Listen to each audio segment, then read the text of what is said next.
الحمد لله فالق الإصباح وجعل الليل سكنا والشمس والقمر حسبانا ذلك تقدير العزيز العليم وأشهد أن لا إله إلا الله وحده لا شريك له كما أمر خلق الليل والنهار والشمس والقمر وأشهد أن سيدنا ونبينا محمدا عبد الله ورسوله فاللهم صل وسلم وبارك عليه وعلى آله وصحبه والتابعين أما بعد فأوصيكم عباد الله ونفسي بتقوى الله قال تعالى إن في اختلاف الليل والنهار وما خلق الله في السماوات والأرض لآيات لقوم يتقون اتقوه سبحانه وتفكروا في عظيم خلقه وما أودع في هذا الكون من بديع صنعه أفلاك ومجرات وحقائق بأرقام مبهرات تذهل عقول المتفكرين وتدهش ألباب المتأملين ربنا ما خلقت هذا باطلا. رفیقان ملت اسلامیہ، میرے عزیز بھائیوں، آج ہمارے خطبے کا موضوع ہے اللہ تعالیٰ نے چاند کو سراپا نور اور اپنی قدرت کی نشانی بنایا ہے۔ عزیزان گرامی قدر، اللہ جل جلالہ نے چاند کو سراپا نور اور اپنی قدرت کی ایک واضح نشانی بنایا ہے۔ یہ خدائے عز و جل کی مخلوقات میں سے ایک عظیم الشان مخلوق ہے۔ چاند اللہ تعالیٰ کی کامل قدرت اور اس کے بلیغ علم و حکمت پر دلالت کرنے والا ہے۔ اس کے نام پر باری تعالیٰ نے قرآن کریم کی ایک سورہ کا نام رکھا ہے اور اپنی کتاب میں 28 مقامات پر اس کا تذکرہ کیا ہے۔ سبحان اللہ۔ اور اس کی اہمیت کو پختہ کرنے اور اس کی عظیم نفع کو واضح کرنے کے لیے اس کی قسم کھائی ہے۔ چنانچہ اللہ سبحانہ و تعالیٰ نے ارشاد فرمایا کلا والقمر، آگاہ ہو جاؤ، قسم ہے چاند کی۔ ایک دوسری آیت میں خدا عز و جل کا فرمان ہے والقمر اذا اتسق، اور چاند کی قسم جب وہ بالکل پورا ہو جائے۔ میرے دوستوں، چاند اپنی بناوٹ میں انوکھا اور اپنی چمک دمک میں انتہائی حسین و جمیل ہے۔ اللہ رب العزت نے ارشاد فرمایا هو الذی جعل الشمس ضیاء والقمر نورا، یعنی اور اللہ وہی ہے جس نے سورج کو سراپا روشنی بنایا اور چاند کو سراپا نور بنایا۔ پھر باری تعالیٰ نے چاند کو اپنے بندوں کے لیے مسخر کر دیا اور اسے ان کے کام پر لگا دیا۔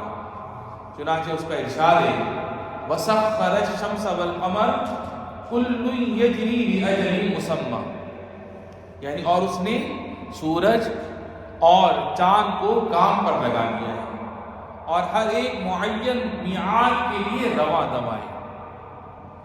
بلا شبہ چاند کی حرکت ایک واضح اور پختہ نظام کے مطابق ہے۔ لَلشَّمْسُ يَنبَغِي لَهَا أَن تُدْرِكَ الْقَمَرَ وَلَا اللَّيْلُ سَابِقُ النَّهَارِ وَكُلٌّ فِي فَلَكٍ يَسْبَحُونَ، یعنی نہ تو چاند کی مجال ہے کہ وہ سورج کو جا پکڑے اور نہ رات دن سے آگے نکل سکتی ہے، اور یہ سب اپنے اپنے مدار میں تیر رہے ہیں۔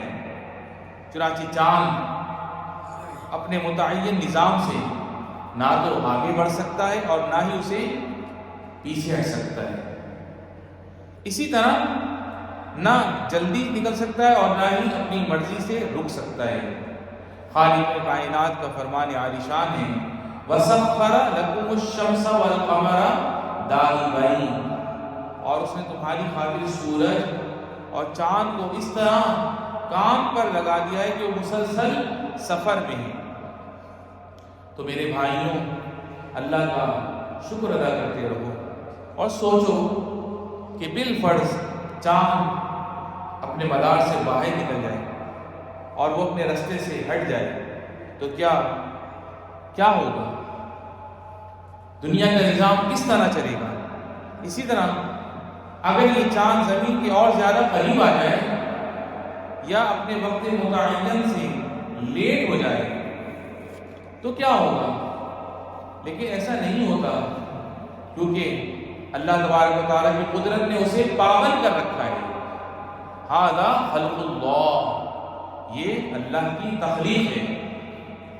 یقیناً اللہ سبحانہ و تعالیٰ بہت رحیم و کریم ہے، وہ بہت بڑی تدبیر اور حکمت والا ہے۔ اس نے چاند کے مختلف مرحلے اور اس کی متعدد منزلیں بنائی ہیں اور فرمایا لِتَعْلَمُوا عَدَدَ السِّنِينَ وَالْحِسَابَ، تاکہ تم برسوں کی گنتی اور مہینوں کا حساب معلوم کر سکو۔ سبحان اللہ۔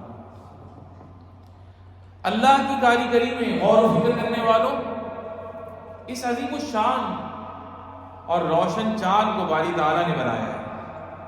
یہ اپنی عظیم جسامت اور تمام تر اہمیت کے باوجود اپنے رب کا تابع ہے اور اپنے خالق جل جلالہ کا مکمل اطاعت گزار ہے۔ وہ اللہ تعالیٰ کی حمد اور اس کی تسبیح کرتا ہے اور اس کی عظمت کے سامنے بندگی کرتا ہے اور اپنی عاجزی ظاہر کرتا ہے، جیسا کہ اللہ جل جلالہ نے فرمایا أَلَمْ تَرَ أَنَّ اللَّهَ يَسْجُدُ لَهُ مَنْ فِي السَّمَاوَاتِ وَمَنْ فِي الْأَرْضِ وَالشَّمْسُ وَالْقَمَرُ، یعنی اے مخاطب، کیا تم کو یہ بات معلوم نہیں کہ اللہ تعالیٰ کے سامنے اپنی اپنی حالت کے مطابق سب عاجزی کرتے ہیں، جو کہ آسمانوں میں ہیں اور جو زمین میں ہیں اور سورج اور چاند میں۔ بس اللہ کے نیک بندوں، چاند کی تخلیق اور اس کی انوکھی بناوٹ میں غور کرو اور اس کے بے شمار فوائد کے بارے میں سوچو کہ کس طرح ہمارے رب نے ہماری عبادتوں کو چاند پر مرتب فرمایا ہے، سبحان اللہ، اور عبادات کو اس کی حرکت کے ساتھ مربوط کیا ہے۔ چنانچہ چاند کی رویت پر ماہ رمضان شروع اور ختم ہوتا ہے۔ ویسے تو ہر مہینہ اسلامی مہینہ چاند پر شروع اور ختم ہوتا ہے۔ نبی کریم صلی اللہ علیہ وسلم نے فرمایا صوموا لرؤیتہ وافطروا لرؤیتہ، چاند دیکھ کر روزہ رکھو اور چاند دیکھ کر روزہ چھوڑ دیا کرو۔ چاند گرنے پر نماز کسوف مشروع کی گئی ہے اور چاند کے بدر کامل ہونے سے ایام بیض کا علم ہوتا ہے۔ 13، 14 اور 15 یہ تاریخ ہے، یہ ایام بیض اس کا علم ہوتا ہے، جن میں رسول اکرم صلی اللہ علیہ وسلم نے ہمارے لیے 3 دنوں کا روزہ مشروع فرمایا ہے۔ چاند کی گردش سے زکوٰۃ کی ادائیگی کا وقت طے کیا جاتا ہے۔ اسی سے حج کے متعین مہینوں کا علم ہوتا ہے۔ خدا عز و جل کا فرمان ہے یسألونک عن الأہلہ قل ہی مواقیت للناس والحج، یعنی لوگ آپ سے مہینوں کی ابتدا میں نکلنے والے چاند کے بارے میں پوچھتے ہیں، آپ انہیں بتا دیجیے کہ یہ لوگوں کے مختلف معاملات اور حج کے اوقات متعین کرنے کے لیے۔ اللہ کی قدرت و سرت میں غور کرنے والوں، چاند کے طلوع و غروب میں اور اس کے ہلال کی صورت میں نکلنے پر پھر بدر کامل ہونے میں عبرت کی نگاہ ڈالو۔ اسی طرح اس کے باریک ہونے پر، مکمل ہونے میں اور ایک حالت سے دوسری حالت تک منتقل ہونے میں بھی غور و فکر کرو۔ خدا عز و جل کا فرمان ہے وَالْقَمَرَ قَدَّرْنَاهُ مَنَازِلَ حَتَّى عَادَ كَالْعُرْجُونِ الْقَدِيمِ، اور چاند ہے کہ ہم نے اس کی منزلیں ناپ تول کر مقرر کر دی ہیں، یہاں تک کہ وہ جب ان منزلوں کے دورے سے لوٹ کر آتا ہے تو کھجور کی پرانی ٹہنی کی طرح پتلا ہو کر رہ جاتا ہے۔ در حقیقت چاند کی کیفیت انسان کی زندگی کے بہت مشابہ ہے۔ چنانچہ چاند کی طرح انسان بھی پیدائش کے وقت کمزور اور چھوٹا سا ہوتا ہے، پھر مضبوط اور بڑا ہو جاتا ہے، اور اپنی زندگی میں کمزوری اور طاقتوں کے مرحلوں سے گزرتا رہتا ہے۔ بہرحال میرے دوستو، چاند میں بہت ساری عبرتیں ہیں۔ آپ حضرات نیا چاند دیکھنے کے وقت نبی کریم صلی اللہ علیہ وسلم کی اس دعا کا اہتمام کیا کریں، اللہم اہلہ علینا بالامن والایمان والسلامۃ والاسلام والتوفیق لما تحب وترضى ربنا وربک اللہ، یعنی اے اللہ اس کو ہمارے لیے برکت، ایمان، سلامتی اور اسلام کا چاند بنا دے۔ اے چاند تیرا رب اور میرا رب اللہ ہی ہے، اور سورہ فلق پڑھ کر اندھیری رات کے شر سے اللہ کی پناہ چاہا کر، من شر غاسق اذا وقب، اور اندھیری رات کی شر سے جب وہ پھیل جائے، یعنی ہر اس آفت اور برائی سے جو چاند کے غائب ہونے کے وقت ظاہر ہوتی ہے۔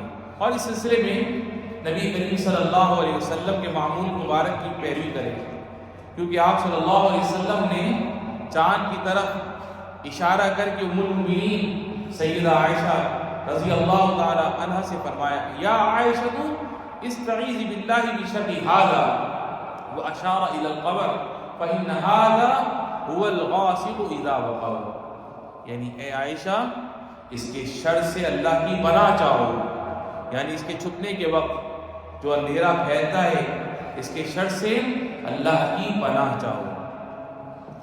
کائنات میں غور و فکر کرنے والوں، آج کائناتی علم بہت زیادہ ترقی کر چکا ہے، اور اس میدان میں امارات نے، متحدہ عرب امارات نے بہت زیادہ سائنسی تحقیق کی ہے، اور اس موضوع میں بہت کچھ دریافت کیا ہے، جس کی بدولت ریسرچ کرنے والوں کو تحریک ملتی ہے، ان کے ذہنوں کو ترغیب ملتی ہے، اور مومنوں کے ایمان میں مزید اضافہ ہوتا ہے۔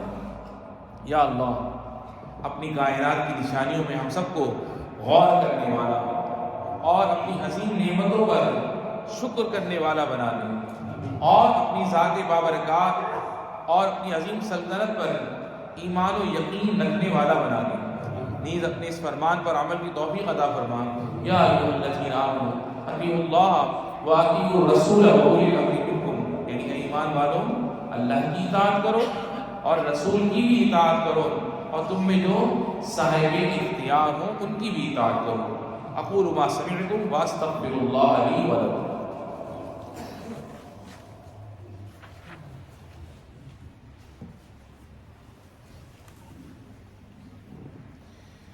الحمدللہ الذی جعل فی السماء بروجا وجعل فیہا سراجا وقمرا منیرا، بڑی بابرکت ہے اس کی شان جس نے آسمان میں برج بنائے اور اس میں ایک روشن چراغ یعنی سورج اور نور پھیلانے والا چاند بنایا۔